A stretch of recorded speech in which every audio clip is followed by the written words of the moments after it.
ሰላም እንዴናችሁ የዩስ ፋሚሊ ዮርዳኖስ ነኝ። ዛሬም በአንድ አዲስ ሐሳብ ተገናኝተናል። በዛሬ ቪዲዮ እዚህ ስክሪኑ ላይ እንደምታዩት የተለያዩ ጥያቄዎችን ኮሜንት ላይ ተጠይቄ ነበር። ሰው ለነሱ መልስ ለመስጠት ነው የመጣሁት። አንደኛው ጥያቄ እንደው ሁለት የተለያየ ቪዲዮ ላይ ስለነበር የተጠየቀው ሰው ይሄ ሰው በደንብ ፈልጎታል ማለት ነው የዚህ መልስ ብዬ ነው። ሰው እዚህ ጋር እንደምታዩት እንግዲህ ከአፍተር ትራምፕ ኤሌክሽን ላይክ ኮስት ኦፍ ሊቪንግ አሜሪካን ላይ እንዴት ነው የስራ ኦፖርቹኒቲ የሚል ጥያቄ አለ። ወደ አሜሪካን ሀገር ሲንግል ማም ሆኜ ሁለት ልጆችን ይዤ በመጣ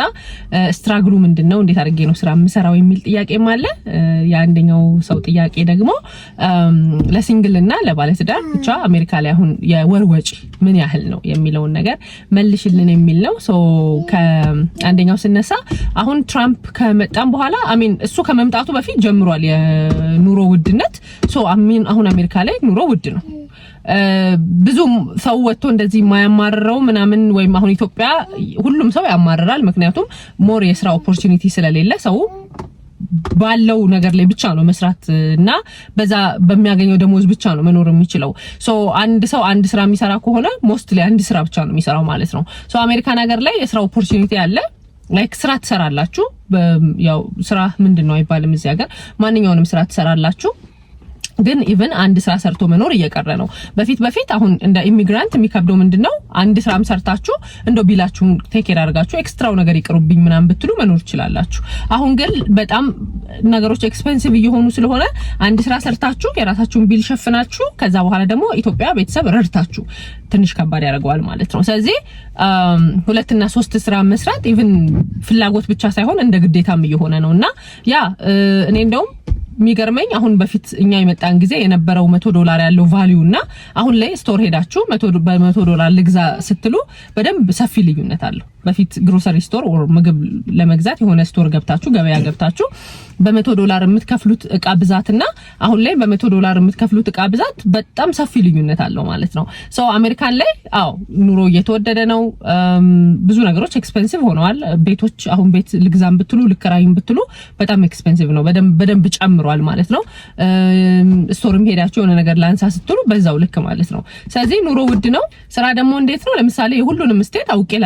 ላላስረዳችሁ ይችላልው። ግን አሁን ለምሳሌ እኔ ያለሁበት ስቴት ኮሎራዶ ስራ በደንብ አለ የሚባልበት ስቴት ነው። ከተለያየ ቦታ ሰው ሙቭ እያደረገ የሚመጣበት ስቴት ነበርና አሁን ከቅርብ ጊዜ ወዲህ ግን በጣም የሚገርመው ቀላል አይደለም። ላይክ ስራ ዝም ብሎ አፕላይ አድርጎ ቶሎ ላይ ጠራችሁ ይችላሉ። ኢቭን ከኢትዮጵያ የመጡ ሰዎች 4-5 ወር ስራ ሳያገኙ ምናምን ተቀመጥን ሲሉ እሰማለሁ።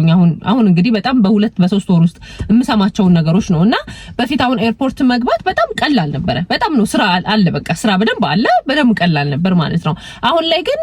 ኢቭን ኢትዮጵያ ደርሳችሁ ምናምን ስትመለሱ ተመልሳችሁ አፕላይ አድርጋችሁ ለመግባት በጣም ረጅም ጊዜ ተጠብቃላችሁ ምናምንና ስራ ትንሽ ስትሪክት እየሆነ ነው እውነት ለመናገር።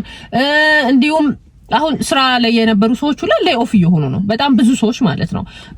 ማቃቸውም ሰዎች ትላንት እንደውም በስልክ አጋጣሚ ከአንዲት ጓደኛዬ ጋር በደንብ እያወራን ነበር ስለዚህ ጉዳይ። ኧረ ሰው ሁሉ ሌይ ኦፍ ሆነ እንዴት ይሻላል እያለችኝ ነበርና በጣም ብዙ ሰው ሌይ ኦፍ እየሆነ ነው። በተለይ እነዚህ አይቲ ላይ ምናምን የሚሰሩ ሰዎች ከቤታቸው ነበር የሚሰሩት ምናምን በጣም ብዙ ሰው ሌይ ኦፍ ሆኗል። ስራ በፊት ያለውን ያህል አይደለም። ስቲል አለ ስራ ምናምን ግን በፊት ያለውን አይደለም። ምክንያቱም አሁን ሁለት ስራ መስራት እዚህ ሀገር ኖርማል ነው አይደል? ሰው ብዙ ጊዜ እንደሚደረገው ምንድነው ጠዋት አንዱን ሰርታችሁ ከዛ ከሰዓት ደግሞ ሌላውን ሰርታችሁ መደረብ ማለት ነው። ላይክ መደረብ ይሉታል ያው የሚሰሩ ሰዎችና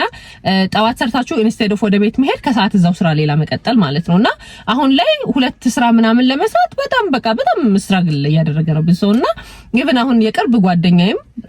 ስራ እየፈለገች ነበር ሁለተኛ ስራ። አሁን ደግሞ ወቅቱም ትንሽ ዊንተር ስለሆነ ሊሆን ይችላል ምናምን በጣም ብዙ ቦታ አፕላይ አድርጋለች። የሚደውልም አለ ማይደውልም አለ። ግን በቃ ጠብቁን ምናምን ነው የሚሏቸው ማለት ነውና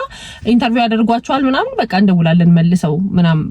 መልሰን ብለው ይላሉ። ቶሎ እየደወሉ አይደለም ምናምን ኢቭን እሷም አሁን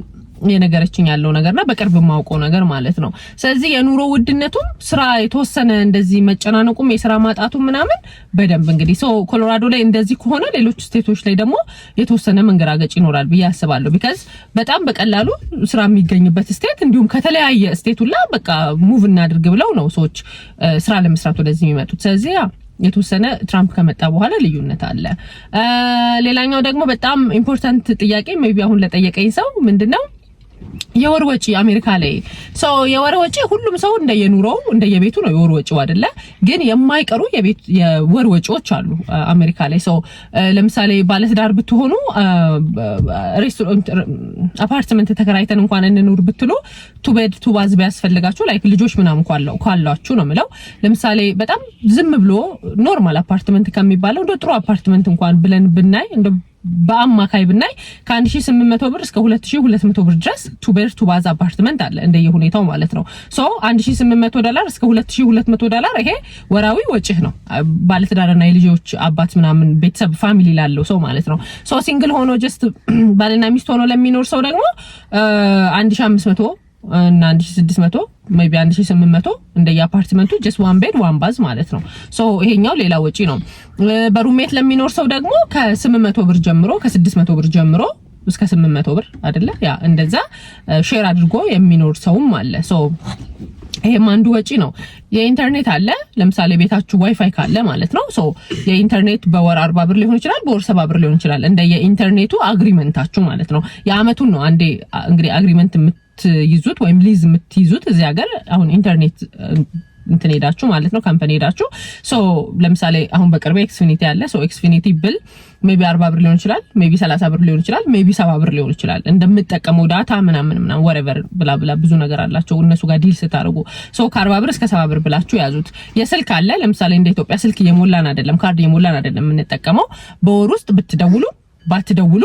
ስልክ ላይን እስካላችሁ ድረስ ትከፍላላችሁ እሱም እንደዚሁ 50 ብር ሊሆን ይችላል ፋሚሊ ከሆናችሁና ማት ግሩፕ ሆናችሁ አንድ ላይ ከሆነ 30 ብር ሊሆን ይችላል ለብቻችሁ ስትሆኑ 70 ብር ሊሆን ይችላል አንሊሚትድ ምናምን አንሊሚትድ ዳታ አንሊሚትድ ቴክስት ምናምን ይባላል እሱም ራሱን የቻለ ነገር አለው እንደው በጣም በግሩፕ አሁን እንደ ፋሚሊ ምናምን ሆናችሁ የግሩፕ ሲሆን ላይኑ በብዙ ግሩፕ ውስጥ አንድ ላይን ሲኖራችሁ ኢትዮጵያ ላለ ሰው ይሄን ማስረዳት ራሱ ትንሽ ይከብዳል መሰለኝ በኔ እንትን ግን $30 ሊሆን ይችላል ለብቻችሁ ከሆነ $50 እስከ $70 ሊሆን ይችላል ይሄም አንዱ ወጪ ነው ማለት ነው ከዛ የምግብ አለ ምግብ እሱ ያው እንደየፍላጎታችን ነው የማይቀር ነገር ቢሆንም ቤቱ እንዳይጎድል ፍሪጁ እንዳይጎድል የሚፈልግ ሰው አለ ለሚበላው ነገር ደግሞ ተጨንቆም ተጠቦም የዚህን ያህል ገንዘብ ማውጣት የለብኝም ምናም ብሎ ደግሞ ተጨንቆም ይኖርም ሰው አለ የምግብ እንትናችሁ እንደየራሳችሁ ነው ግን ሞስትሊ እዚህ ሀገር እንዴት ነው በየሳምንቱ ሻፕ ይደረጋል ሻፕ ማለት በየሳምንቱ ግሮሰሪ ስቶር ትሄዳላችሁ ገበያ ትወጣላችሁ እንደማለት ነው ለምሳሌ በገበያ ቀን እናቶች ገበያ ይሄዳሉ አይደል ኢትዮጵያ ልክ ሴም ቲንግ እንደዛ ስትሄዱ ፍሩት ቬጂቴብል ምናምን ፍሬሽ ስለሆነ የሚያስፈልጋችሁ ከየስቶሩ ታመጣላችሁ you spend money ማለት ነው ይሄ እንደየቤቱ ነው እንደየሰው እንደየግለሰቡ ስለዚህ ግን እንደው በአማካይ በወር ውስጥ በየብላንቺ ማነሽ እና እንደዚህ አይነት ኑሮ ብትኖሪ ብትሉኝስ ስለዚህ እሱ ለራሳችሁ ለተውላችሁ ደስ እንዳላችሁ ግን አሁን ኑሮ በጣም ኤክስፔንሲቭ የሆነ ስለሆነ ግሮሰሪ ስቶር ሄዳችሁ በተለይ ልጆች ምናምን ካላችሁ ስሜቴን አልገድብም የምትሉ ከሆነ እና የምትፈልገው ነገር በሙሉ ነው ማንሳት የምፈልገው የምትሉ ከሆነ በተለይ የሚበላ ነገር ከሆነ you pay a lot ስለዚህ እሱ እንደየኪሳችሁ የኔና ልንገራችሁ anyways እሱ ነው ከዛ በኋላ ደግሞ የመኪና አለ ለምሳሌ መኪና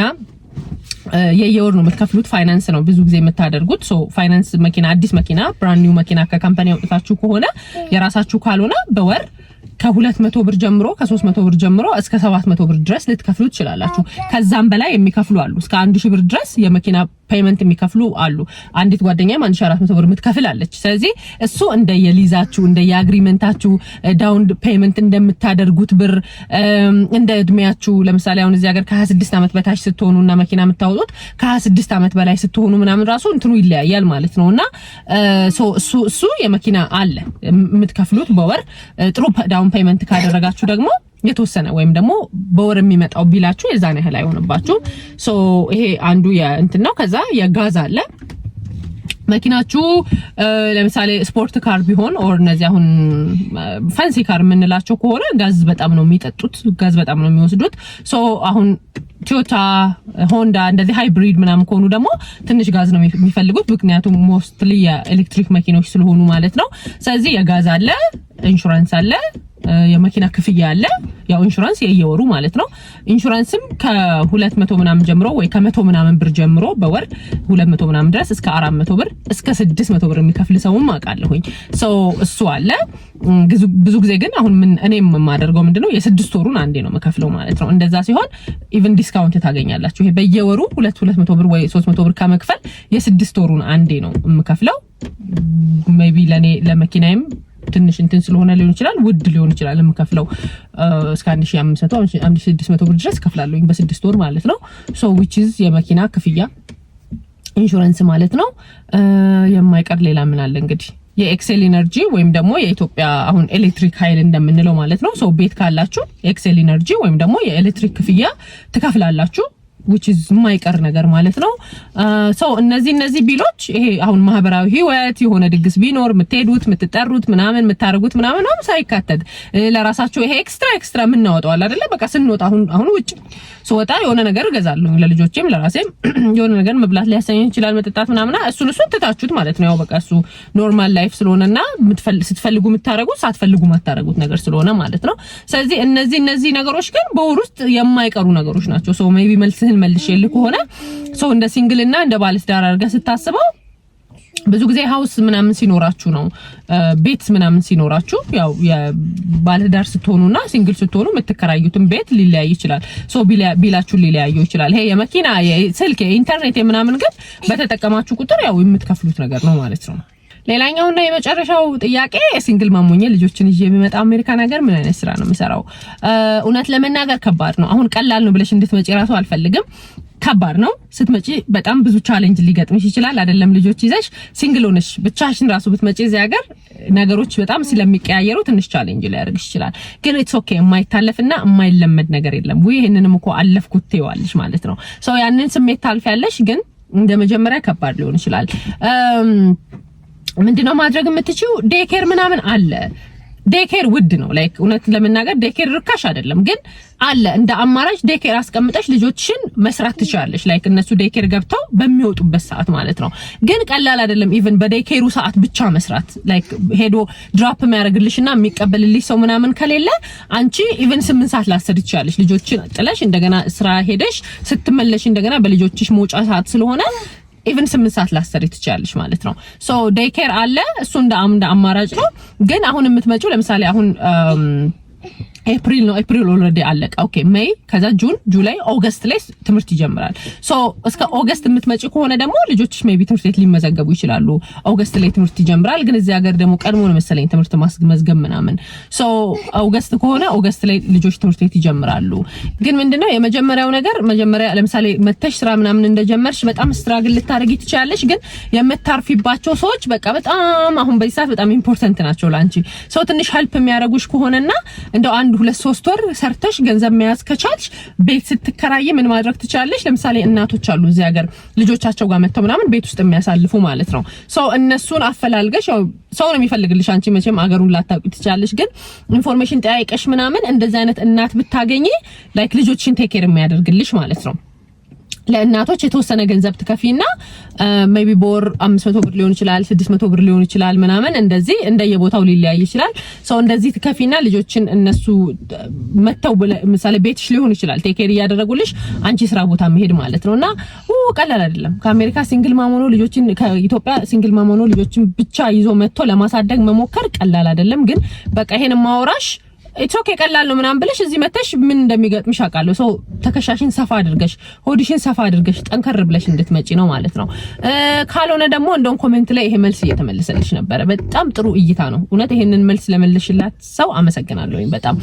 አንቺ ካልሆነ የተወሰኑ 2-3 ልጆችን ደግሞ ጨምረሽ ቤት ከተከራየሽ በኋላ የሰው ልጆች ቴክ ኬር ማድረግ በእርግጥ ቢልሽን ይከፍልልሻል ወይ አይ ዶንት ቲንክ አይመስለኝም ምን እንጃ ግን እንደ አማራጭ ወይ ሀገር እስክትለምጂ ስራ በደንብ አገር በቃ ብቻ ይሄ እንዲ አድርጌ ስኬጁሌን አመቻችቼ ልጆቼን ትምህርት ቤት ልኬ ከዛ በኋላ እኔ ስራ ገባለሁ እስክትይ ድረስ ጊዜ ማለፊያ 2-3 ልጅ አበሻ ልጅ ጨምረሽ ከልጆችሽ ጋር አብረሽ ቴክ ኬር ማድረግ በቃ እንደ ዴይ ኬር ማለት ነውና ከባድ ሊሆን ይችላል አዎ ግን ዴይ ኬርም አለ ትምህርት ቤትም አለ እውነት ለመናገር ግን ስትመጪ ደግሞ you just like የበለጠ ፊገር አውት አድርጊ ጠይቂ ምናምን ማለት ነውና ያለው አማራጭ ይሄንን ይመስላል ሶ ዛሬ ልጆቼ በጣም በቃ እንደዚህ ያርጉኝ ነው ይሄንን ቪዲዮ መስራት ስላለብኝ ነው የሰራሁት ድምጽ ከረበሻችሁ ይቅርታ የዛሬ ቪዲዮ ይሄንን ይመስላል በሚቀጥለው በሌላ አዲስ ቪዲዮ እንገናኛለን እስከዛው ድረስ ባይ